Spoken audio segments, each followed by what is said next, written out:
जय जय श्री चैतन्य जय Nityananda. Jai Advaita Chandra, Jaya Gaura Bhakta Vrinda. जय द्वैत चंद्र जय गौर भक्त वृंदा। Jaya Jaya Shri Chaitanya, Jaya Nityananda. जय जय श्री चैतन्य जय Nityananda. Jai Advaita Chandra, Jaya Gaura Bhakta Vrinda. जय द्वैत चंद्र जय गौर भक्त वृंदा। Jaya Jaya Shri Chaitanya, Jaya Nityananda. जय जय श्री चैतन्य जय नित्यानंदा।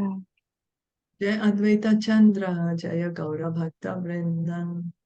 जय द्वैत चंद्र जय गौर भक्त वृंदा। Would someone like to read? I can read. Yes, In please. Srimad Bhagavatam 10.46.31, it is said that the Balram and Krishna are the origin of all living entities and that these two personalities enter into everything.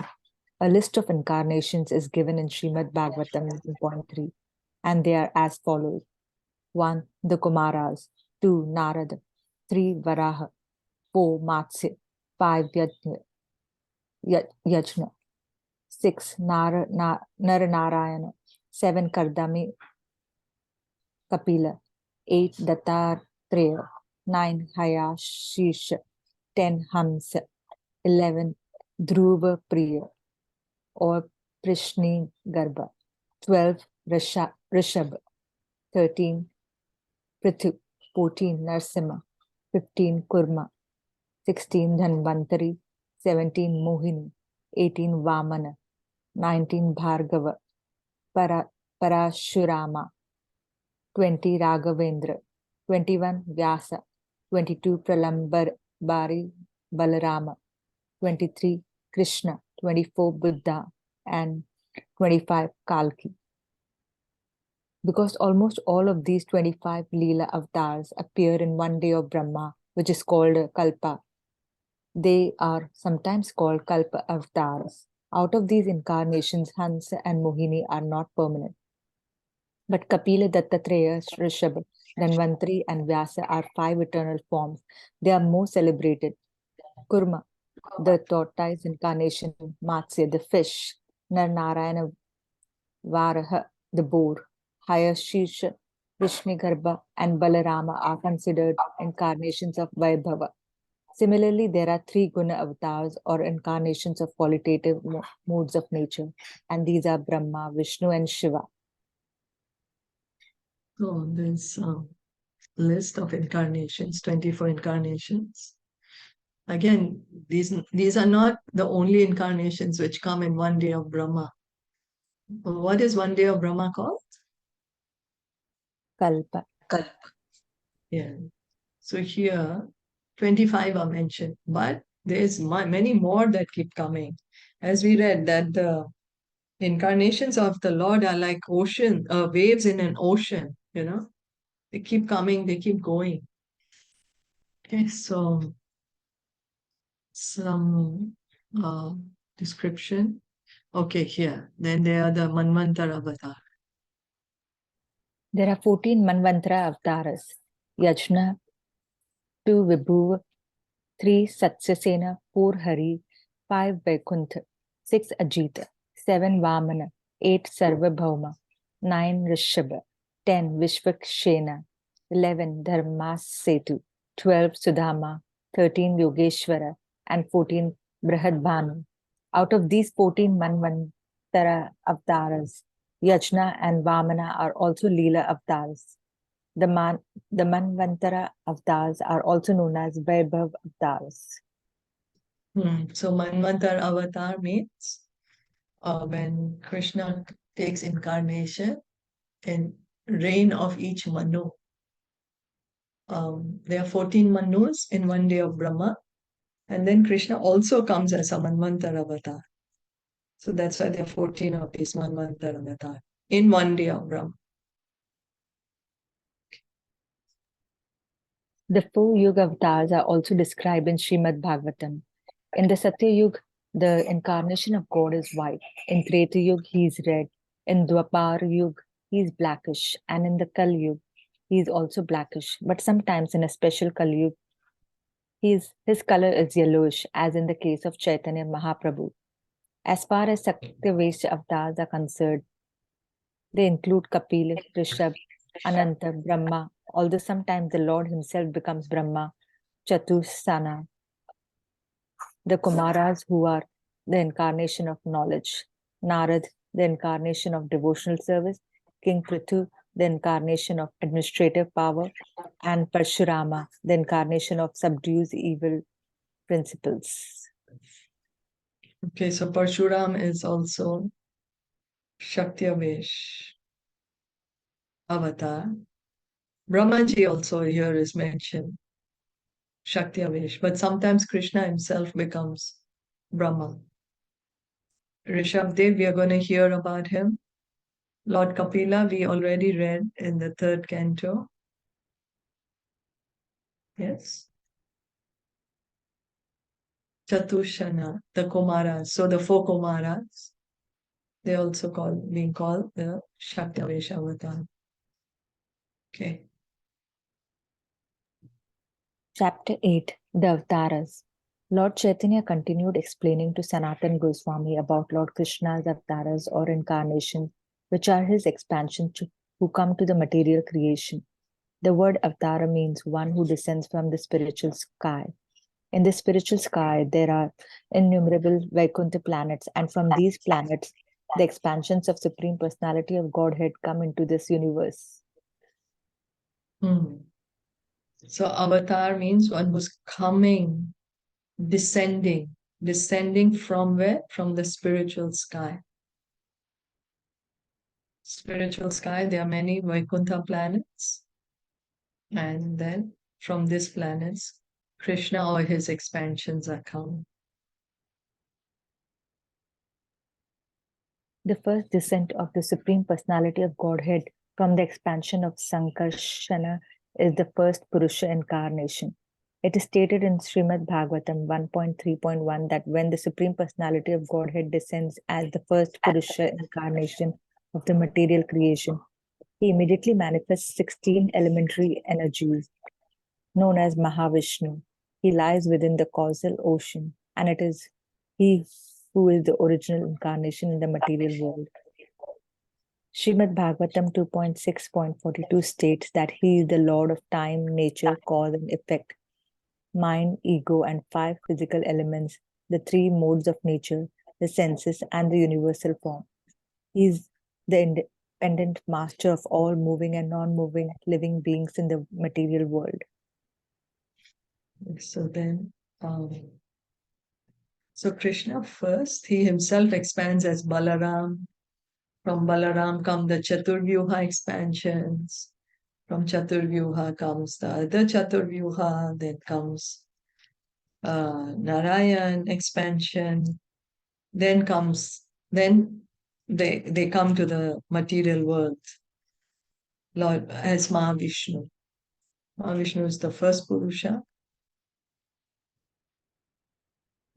Mahavishnu, he lies down, we read in the Bhagavatam, he lies down in the Karana ocean, the causal ocean, and then how all the material elements are created one by one. So that's why he said he's the independent master of all moving and non-moving living beings in the material world. Because he becomes like, he's lying in the Karana ocean and he's the one who is agitating the modes of nature. He's putting the living entities in the material nature. So that is the first Purusha incarnation. He's the Mahavishnu, Karana Dakshai Vishnu.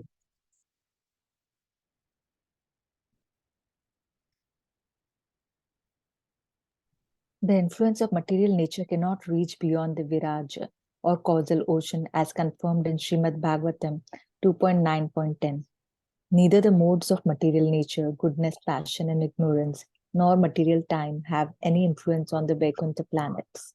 On those planets, the liberated associates of Krishna live eternally, and they are worshipped by both the demigods and demons.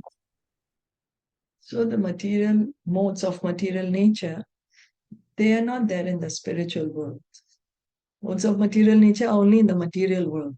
Spiritual world, there is Satchidananda, there is the Ladani, the Chit Shakti, and the, which is the one? Samvit Sandhini and Hladini. So the material world is only as much as it's not unlimited. The influence of the material energy is not unlimited. It's limited only to this material world. That's something we have to understand. And this material world also, where is it situated? It's also situated on the Brahma Jyoti. There is nothing that is not situated on the Brahma Jyoti, because the Brahma Jyoti is expanding everywhere. Everywhere. It's just that one small portion of the Brahma Jyoti gets covered by this Mahatattva.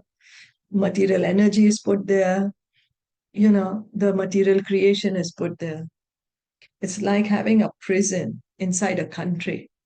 The country is much bigger, and prison is just a small portion. The prison is also inside the country. But the laws of the prison, only the people who are inside the prison have to follow those prison laws.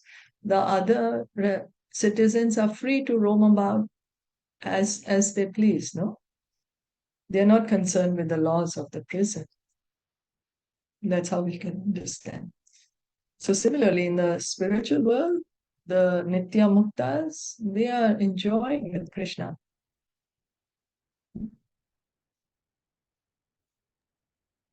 Material nature acts in two capacities as Maya and Pradhana. Maya is the direct cause and Pradhana refers to the elements of material manifestation. When the first Purusha avatar, Mahavishnu, glances over material nature becomes agitated, and the Purusha avatar thus impregnates matter with the living entities. Simply by the glance of Mahavishnu, consciousness is created, and this consciousness is known as the Mahat Tattva. The predominating deity of the Mahat Tattva is Vasudeva. This created consciousness is then divided into three departmental activities according to the three gunas of modes of material nature. Consciousness in the mode of goodness is described in the 11th canto of Srimad Bhagavatam. The predominating deity of this mode is Aniruddha. Consciousness in the mode of passion produces intelligence, and the predominating deity in this case is Pradyumna. He is the master of the senses. Consciousness in the mode of ignorance causes the production of ether, the sky, and the ear. The cosmic manifestation is the combination of all these modes. And this way, innumerable universes are created. No one can count the number of universes. So all this we read in detail in Srimad Bhagavatam in the section concerning creation, Canto 2 and Canto 3. The Pradhan. Pradhan is what? That the elements are there, but they are not yet mixed up together. The material elements are there. We have all the ingredients to bake a cake, but they are not been mixed together as yet. They are there, but they are not being cooked as yet, kind of. We can say that. Maya, of course, she's the energy of Krishna, direct cause. Then first Purusha avatar, he's the Mahavishnu. It's by his glance. When he sees the material nature, the modes get agitated, goodness, passion, ignorance. And by this agitation of those modes, what is created is all the sound, air, ether, air, touch, all the material elements are become manifest one by one. Mind, intelligence, false ego becomes manifest one by one. Yeah. So this is like how the creation is happening. Lord Chaitanya is explaining to Sanatana Gosvāmī this process of creation. Okay. So that's what it is. And like this, there's unlimited number of universes, unlimited. These innumerable universes are produced from the pores of Mahavishnu's body, As innumerable atoms pass through the tiny holes in a screen, innumerable universes similarly emanate from the pores of Mahavishnu's body. As he breathes out, innumerable universes are produced, and as he inhales, they are annihilated. All of the energies of Mahavishnu are spiritual. They have nothing to do with material energy. In the Brahma Samhita 5.48, it is stated that the predominating deity of each universe, Brahma, lives only during one breath of Mahavishnu. Thus, Mahavishnu is the original. Thus, Mahavishnu is the original super soul of all universes and the master of all universes as well. So, where is all these universes coming from? When Mahavishnu breathes out, all of these are coming from the pores of his body. When he breathes in, all the universes go back again his body. When he breathes out, again they come out from his body and the material creation becomes manifested. And this one breath of Mahavishnu is one life of Brahma. Brahma lives for 100 years. So this is just one breath of Mahavishnu. For us, it is like billions and trillions of years.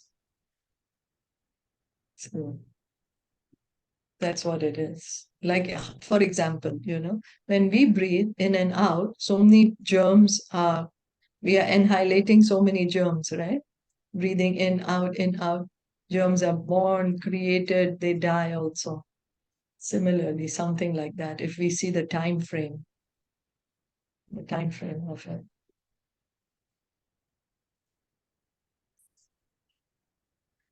The second Vishnu incarnation, Garbhodakshai Vishnu, enters each and every universe, spreads perspiration from his body, and lies down on that water. From his navel grows the stem of a lotus flower, and on that lotus flower, the first creature Brahma is born. Within the stem of that lotus flower are the 14 divisions of planetary systems which are created by Brahma. In the form of Garbhodakshai Vishnu, the Lord maintains each universe and tends to its needs.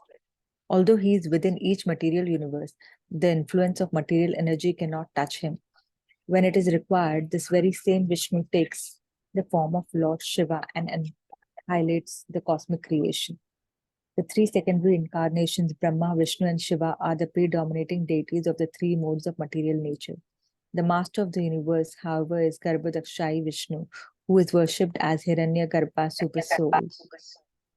The Vedic hymns describe him as having thousands of heads. So now Mahavishnu is lying on this Karana ocean. From his body, innumerable universes are coming out. Then what does he do? He enters into each and every universe as Garbhodakshai Vishnu. This is the second Purusha incarnation. It's actually the same Purusha. Is the same Garbhodakshai Vishnu. Mahavishnu expands as Garbhodakshai Vishnu.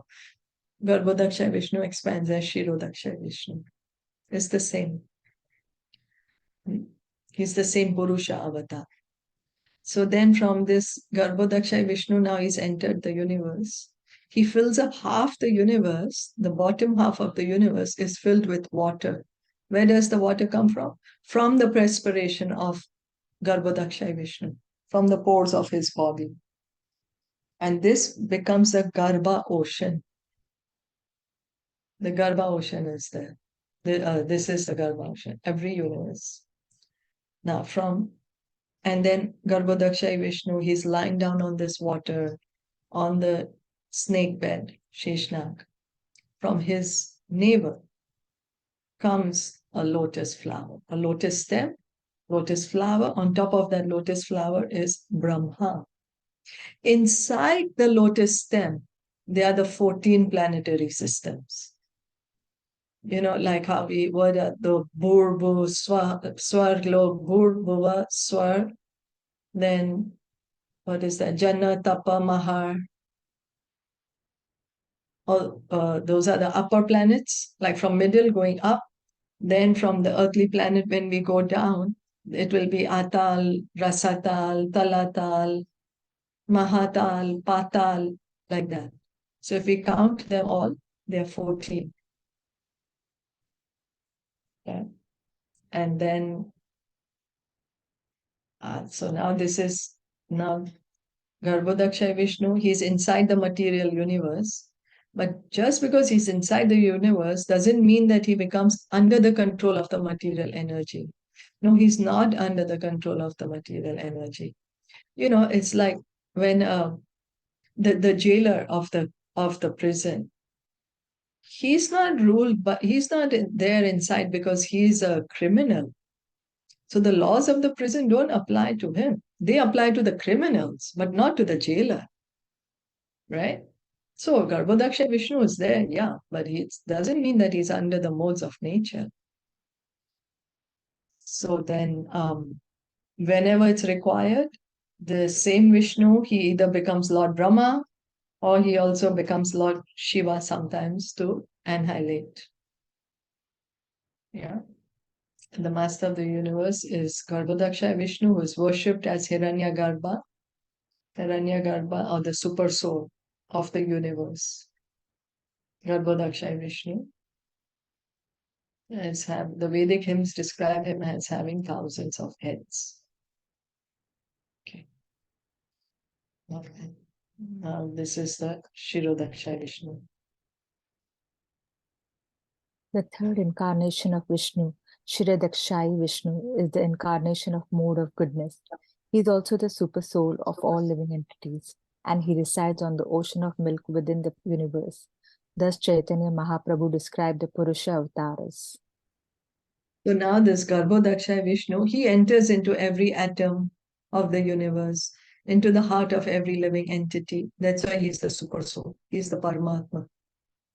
He's a Paramatma, and he has this Shweta Dvip in the ocean of milk. He stays there. Whenever there is any problem, Brahmaji goes there to look for him.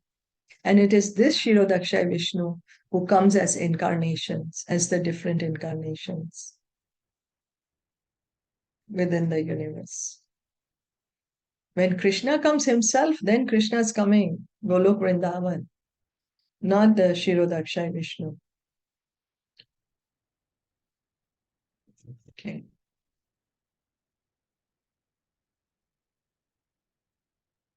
Lord Chaitanya next described the Leela avatars, or pastime incarnations, and of these the Lord pointed out that there is no limit. Still, he described some of them, for example, Matsya, Kurma, Raghunatha, Narsimha, Vamana, and Varaha. So there's unlimited Leela avatar. But here we can't count how many are there. As far as the Guna avatars or qualitative incarnations of Vishnu are concerned, there are three: Brahma, Vishnu, and Shiva. Brahma is one of the living entities, but due to his devotional service, he is very powerful. This primal living entity, master of the mode of material passion, is directly empowered by Garbhodakshayi Vishnu to create innumerable living organisms. In the Brahma Samhita, Brahma is 5.49. Brahma is likened to a valuable jewel influenced by the rays of the sun and the Supreme Lord. Garbhodakshayi Vishnu is likened to the sun.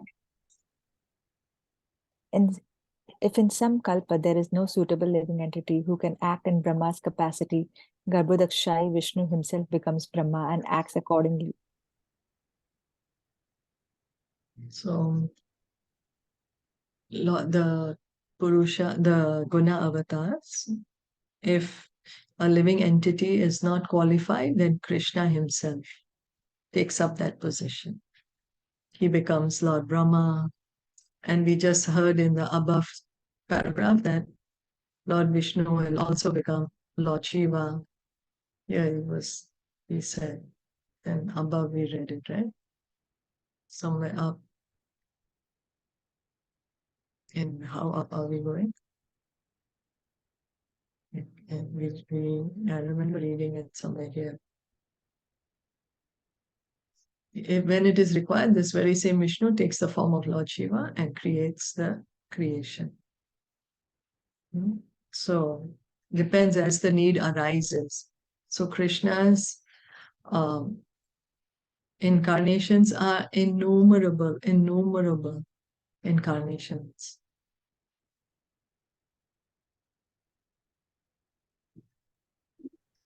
Similarly, by expanding himself as Lord Shiva, the Supreme Lord is engaged when there is need to annihilate the universe. Lord Shiva, in association with Maya, has many forms, which are generally numbered at 11. Lord Shiva is not one of the living entities. He is more or less Krishna himself. The example of milk and yogurt is often given in this regard. Yogurt is a preparation of milk, but still yogurt cannot be used as milk. Similarly, the Lord Shiva is an expansion of Krishna, but he cannot act like Krishna, nor can we derive the spiritual restoration from Lord Shiva that we derive from Krishna. The essential difference is that Lord Shiva has a connection with material nature, but Vishnu or Lord Krishna has nothing to do with material nature. In Srimad Bhagavatam 10.88.3, it is stated that Lord Shiva is a combination of three kinds of transformed consciousness known as Vaikarika, Tejasa, and Tamasa. So Lord Shiva, we have to understand, he's not a living entity, but he's not Krishna also. He's not Vishnu Tattva, he's not Jiva Tattva. He's a Tattva by himself, Shiva Tattva. So Brahma Samhita, Lord Brahmaji is explaining to us how we can understand that we are making yogurt from milk. How to make yogurt from milk. But now that we have the yogurt, we cannot make it milk again. So now that we have Lord Shiva, he cannot become Lord Vishnu again. Although Vishnu, we can see how these incarnations are coming. Everything is coming from Krishna. But now that the Lord Shiva is, Krishna is expanded as Lord Shiva, this Lord Shiva cannot become Krishna again. He cannot become a Vishnu Tattva. He's a Tattva by himself. Yeah. By himself, he has a Tattva. And this, what is generally numbered 11, these are the Rudra forms. The Rudras that is there. And he cannot act like Krishna. Lord Shiva, he is a pure devotee of Krishna. So even he does not give liberation to anyone. For liberation, we have to approach Lord Krishna. Even Lord Shiva does not offer liberation. He's a pure devotee of Krishna. That's it. You know, he follows Krishna's orders. He's always meditating on Krishna. And of course, he's in charge of the mode of ignorance. And he has a connection with material nature because after all, he's the husband of the material nature. He's the husband of Parvati Devi, who is the goddess of material nature personified. So Krishna does not associate personally with material nature, but Lord Shiva associates personally with material nature. He's the husband.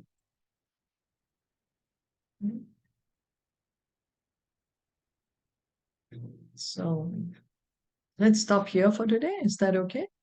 Are there any questions or comments? No, all good. Thank you. All good. Okay, so we can see that how Krishna is expanding and expanding and expanding. And so many incarnations. Yeah, Gauranga Mahaprabhu ki jai, Srila Prabhupada ki jai, Gaur Bhakta Vrinda.